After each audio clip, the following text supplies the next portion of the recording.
Albuquerque's treasure, the Isotopes, open up their regular season tonight, hosting the Iowa Cubs. That's right. The Topes finished last season with an 80-64 record. Not too bad, but they actually could improve this year's roster, which includes 13 returning players and 16 who have major league service. Our Kenny Hatchett caught up with them on Media Day.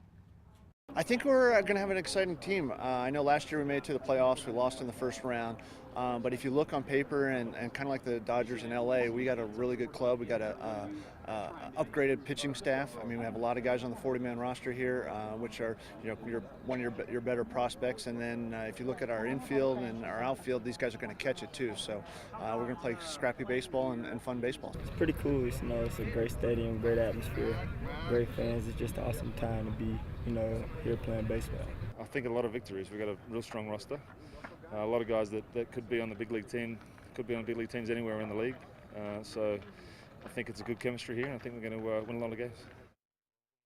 Exciting. Well, joining us today is the new voice of the Isotopes. It's Josh Suchon, and you'll get to hear his voice in a moment. But first, I want to mention to viewers that you are the third play-by-play broadcaster in Isotopes history, bringing a lot of experience to the booth, which we appreciate. So first, tell us about yourself and welcome. Well, thank you, ladies. It's great to be here, and very excited for opening day. I came from Los Angeles. I used to do the pregame and the postgame for the Dodgers radio network, so I got some Dodger blue in me. Now I got some Isotope blue in me, and the pregame and the postgame are fun, but it's all about the game, so I'm super excited to call the game. I bet you are. No smog in the air here. No, good. Very good. Well, what's the trick to calling a game? I think the most important thing is saying the score. I know that's really obvious, but we're used to it on TV here. You get that little graphic that tells you the score. There's nothing more infuriating on radio than not knowing the score when the announcer won't tell you the score. You are So I have one of those old-fashioned egg counters that times out. So every 2 minutes I know, say the score. And then the other thing that I do besides saying the score as often as possible is I try to pretend like the person sitting next to me is blind. That person can hear everything but can't see anything, so I have to be the eyes to tell that person everything that he or she can't see. How interesting that is. Well, good. We're going to get a good description of it on the radio this year, I guess. So we mentioned earlier there's 16 major league players, or players with major league experience, I should say. What can we expect from them this year? Yeah, I think it's an interesting team. I mean, let's face it. Anyone who's in Albuquerque, they want to be in Los Angeles as a player. That's where they want to get to. And so sometimes you get some players who might be a little bit distraught that they're not in Los Angeles, so it can be a tough level. But there's also guys that are hungry to get back there, and so there's a good combination of guys who have been there and knows what it takes to get back to Los Angeles, and guys who are on their way up trying to find out what it takes to get to the majors. Well, talking about the Dodgers, D. Gordon thought he would be with the Dodgers this season, but that's not happening, of course. So after returning from his thumb surgery, we want to know how his thumb is right now, and also what kind of season are you expecting him to have? Yeah, for D, he's another example of a guy who wishes he was in Los Angeles. Last year at this time, he was the opening day shortstop. He batted leadoff. His dad's a former major leaguer. He's been anointed the shortstop of the future for like 3 years. So it can be tough when you're here, but he has to keep a good attitude, and I know they want to see him get on base.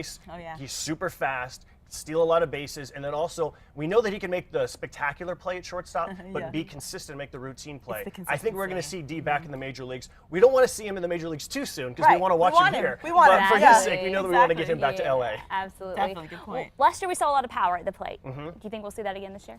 That's the big question that we're all excited to see the impact of this humidor The and humidor, what type of impact the humidor is going to have this season. Now, there isn't a lot of guys who hit like 30 home runs on this team like we've seen in the past. A lot more guys who run really fast, who can steal bases, so it might be different. But the other thing we've learned over the years is that if you don't like the roster, just wait a week. Because guys are going to get released, they're going to go up, they're going to go down. It's a brand new roster almost every week. And by the way, the humidor, just in case, if you're wondering what it is, basically the balls are going to be a little different. They're in a different setting, and so pitching is going to be better because there will be less home runs hit. Yeah, the balls don't dry out as much in our climate here, and so it gives the pitchers a better chance. And most importantly, the Dodgers are sending us their best pitching prospects. In the past, they would go from Double-A and they would skip Albuquerque, go right to the major leagues. So we're going to get their best pitching prospects, which we haven't gotten in past years. Yeah, let's lead into this because I want to know what we're going to be seeing from the pitching mound. Lots of guys who throw really hard. I'll tell you that. I sat down with the pitching coach yesterday and said, okay, what does this guy throw? What does this guy throw? How fast does this guy throw? And it seemed like everybody, he said,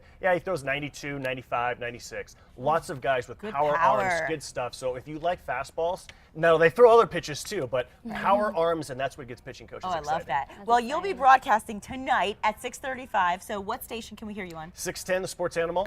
Perfect. So can't wait to get out there. 30-minute pregame show, about 15, 20-minute postgame as well. Well, we love your Perfect. voice, and Thank we're you. very happy to have you. Thank you so much for having me, ladies. Thank you so Thanks, much, Josh. Josh, for coming on.